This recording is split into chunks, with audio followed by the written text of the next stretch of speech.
Olá, boa tarde a todos.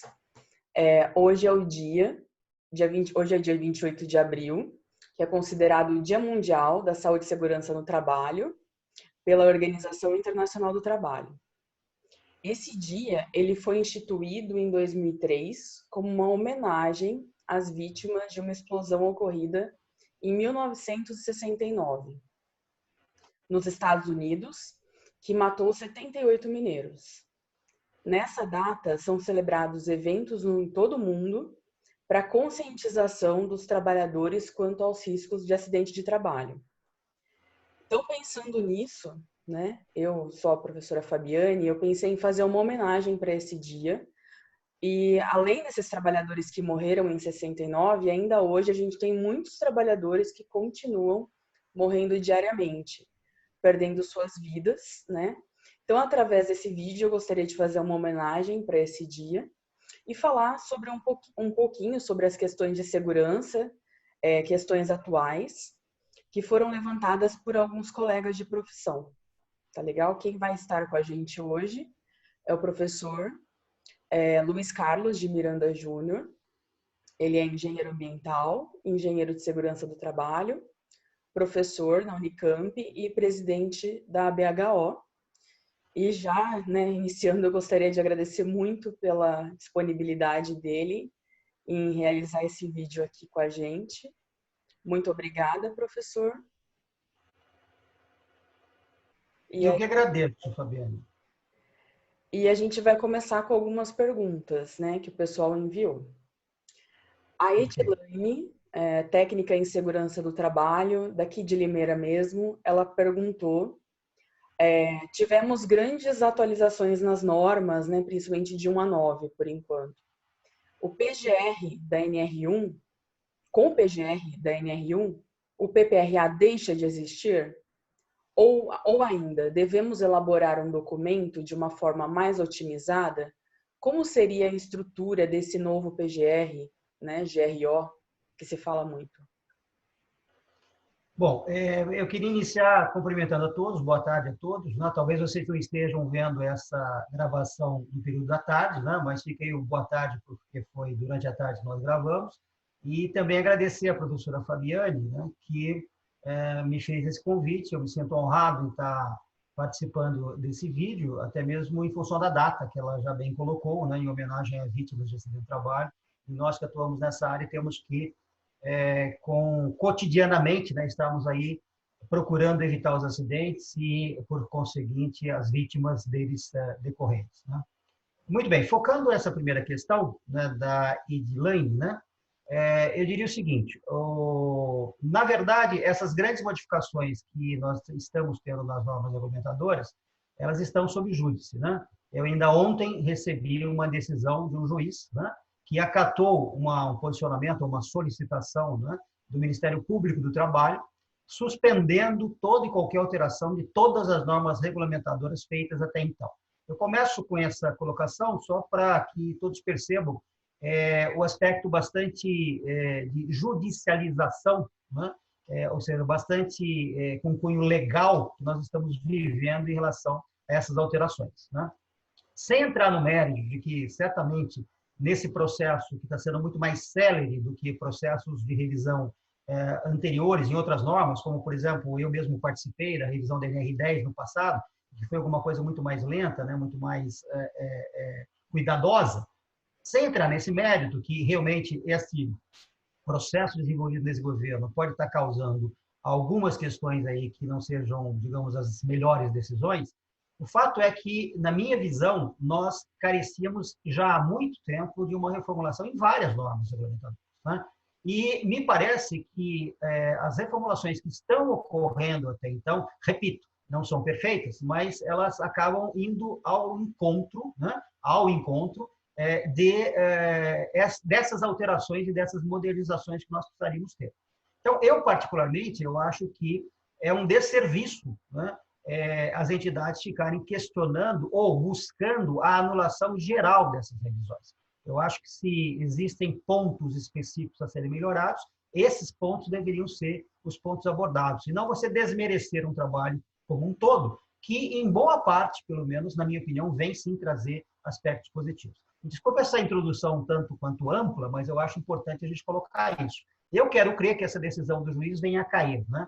Ela é uma decisão em primeira instância, eu acho que nas instâncias superiores ela vai cair, mas de qualquer maneira é algo que a gente tem que conviver. Eu recebi isso ontem, se eu não me engano, essa decisão foi do dia 22 ou 23 agora desse mês, né? Bom, dito isso, vamos lá à modificação da NR1, né? A NR1 ela pretende ser uma NR guarda-chuva, digamos assim, né? Onde ali estão os parâmetros básicos a serem seguidos em todas as outras normas regulamentadoras, né?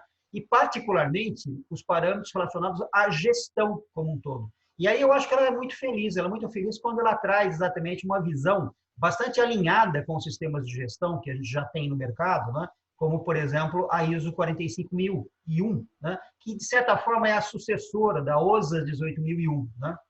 Então, agora, a ISO 45001 nada mais é do que uma norma de gestão focada em segurança e saúde. E os conceitos todos que foram trazidos para a NR1 são exatamente muito alinhados com a 45001. Né?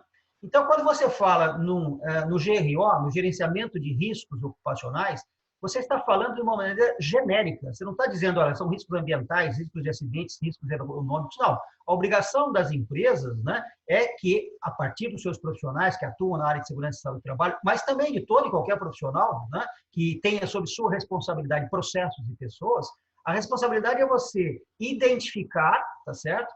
Avaliar e tomar medidas a respeito de todos os riscos ocupacionais aos quais os trabalhadores são expostos. Então, esse gerenciamento de risco ocupacional é algo extremamente amplo e que vai englobar tudo aquilo que existe nas normas regulamentadoras e que estão muito direcionados a determinadas áreas do conhecimento. Então, por exemplo, eu vou ter que tratar de ergonomia aí dentro, eu vou ter que tratar dos famosos riscos ambientais que antes, né, estavam diretamente ligados lá ao PPRA, na NR9, eu vou ter que tratar dos riscos de acidente, dos riscos psicológicos, enfim. É a obrigação das empresas de tratar de todos os riscos aos quais os trabalhadores são expostos. A partir do quê? A partir do programa de gerenciamento de riscos. Para que a coisa não fique etérea, né? Uma gestão se materializa nas organizações exatamente a partir de programas, de ações. Né? Então, o que se preconiza nessa norma é que os programas de gestão de riscos sejam elaborados.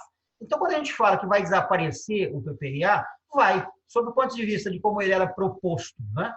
Na norma regulamentadora 9, ele desaparece. Mas, na medida em que ele tem que fazer parte da NR1, ele vai ser um programa de gerenciamento de riscos, um PGR, no caso especificamente, voltado aos mesmos riscos ambientais que eram tratados na NR9, ou seja, riscos físicos, químicos e biológicos. Portanto, em termos de nomenclatura, o PPRA desaparece, mas em termos de objetivo, não. Muito pelo contrário, se a gente olhar o corpo da NR1, ela fala exatamente em todas aquelas itens técnicos, né, ou passos técnicos que já eram preconizados na NR9. Né? Ou seja, a antecipação dos riscos, o reconhecimento, a avaliação e as medidas de controle. Então, estão ali presentes, sendo que agora não só focadas apenas nos riscos ambientais, mas focadas nos riscos ocupacionais como um todo. Então, minha opinião, só para não me alongar mais ainda na resposta, é que, sim, eu acho que a NR1 ela é muito bem-vinda. Todo o arcabouço, né, que sustenta essa norma me parece bastante interessante e baseado já em normas internacionais de gestão, e eu quero crer que é um avanço na medida em que todos os riscos ocupacionais vão ter que ser tratados a partir dessa norma que, se não caducar, ou seja, se não caducar, não, se não for impedida, né, de entrar em vigor, entrará em vigor somente em março de 2021. Mas se entrar, eu acho que é um benefício, sim, para os trabalhadores do Brasil de maneira geral. Eu também acho que é melhor ter um programa geral, porque o que a gente observa no dia a dia nas empresas é que o PPRA, né, que contempla risco químico, físico e biológico, muitas vezes o risco ergonômico, riscos de acidentes, quase ou não são avaliados ou são desprezados, né? Muitas empresas não têm análise ergonômica, então eu acho que vai vir para ter um melhor gerenciamento de todos os riscos, né, ocupacionais. Acredito que sim. Legal, professor, muito obrigada. Vou passar para a próxima. Na verdade, a próxima, porque eu fui colocando essas perguntas numa ordem tentando colocar um raciocínio lógico nessas perguntas. E aí eu coloquei uma pergunta que é minha mesmo, né? Com relação à nova NR3, embargo e interdição. Existe a descrição de um método qualitativo para determinação de risco grave e iminente. Esse método será utilizado pelos auditores fiscais, conforme está lá na norma, né? A empresa deve ou pode também seguir esse método no seu PGR, GRO? O que o senhor pensa sobre isso? Bom, primeiro falando sobre especificamente dessa norma que foi uma das primeiras a serem alteradas, né? Que trata da questão de quando, né, o auditor fiscal partir para o embargo e interdição, né? Eu, de novo, acho que foi um grande acerto. Por quê? Porque essa norma existia, a possibilidade já, né, desde que ela foi criada, do embargo ou interdição, mas não existiam critérios técnicos para isso, né? O critério ficava muito sob a ótica do auditor fiscal. E vejam, são milhares de auditores fiscais, né, a fazerem fiscalizações no Brasil, e cada um com um ponto de vista que pode divergir do outro colega, tá certo? Então, realmente, eu acho que o fato de ser trazido agora, né, trazida agora uma ferramenta de avaliação, mesmo que qualitativa, da questão de se vai ou não atribuir a uma determinada situação o risco grave e iminente, me parece altamente positivo, sem dúvida alguma, né? Foge um pouco num critério de uma análise muito pessoal, muito particular, né? E se coloca um critério onde, embora isso ainda exista, porque se trata de um critério qualitativo, mas pelo menos você tem uma ferramenta a direcionar a linha de raciocínio aí para determinar se existe ou não um risco grave iminente, né?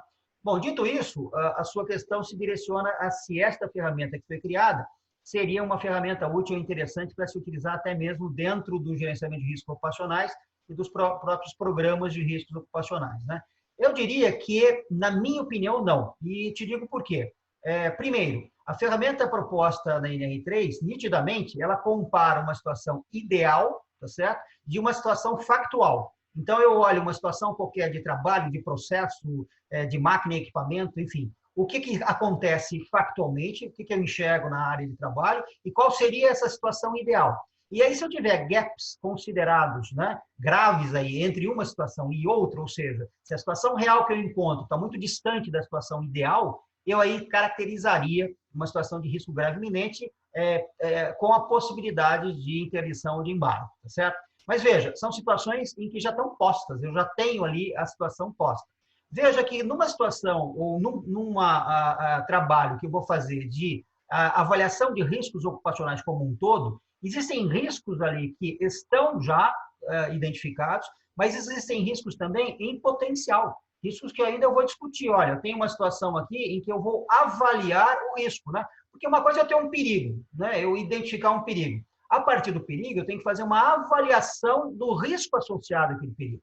Eu posso ter um perigo muito grande, como, por exemplo, a eletricidade, mas se ele estiver muito bem equacionado do ponto de vista de proteção, de medidas de proteção cautelares, etc., enfim, toda uma série de medidas de engenharia e tudo mais, esse perigo pode ter um risco muito pequeno, né? E esta avaliação, me parece que esse tipo de avaliação, ela é melhor ou será melhor feita a partir de outras ferramentas e não esta ferramenta proposta da NR3, né? Porque muitas vezes eu não tenho até uma situação factual para comparar. Às vezes eu estou simplesmente estudando um caso que ainda não existe. Eu estou exatamente tentando antecipar os riscos para poder preveni-los ou para poder mesmo evitar que eles venham a existir, né? E esse é um ponto. O outro ponto é que, como há uma recomendação dentro do GRO de que haja participação dos trabalhadores nesse processo, e isso me parece bastante interessante, bastante pertinente, né? Isso pode ser feito, por exemplo, convidando os membros da CIPA, né, a estarem avaliando em conjunto com os CERN das organizações as situações. A ferramenta proposta na NR3 me parece um tanto quanto complexa e pesada para esta participação. Existem algumas outras técnicas de avaliação que são avaliações, pelo menos numa primeira abordagem, né, como, por exemplo, a parte de análise preventiva ou análise preliminar de riscos, né, chamada APR, que são mais adequadas, na minha visão, para essa primeira abordagem. Claro que essas ferramentas mais simples podem não ser suficientes para um estudo um pouco mais detalhado. E aí, se isso for demonstrado ao longo da aplicação de uma ferramenta mais simples,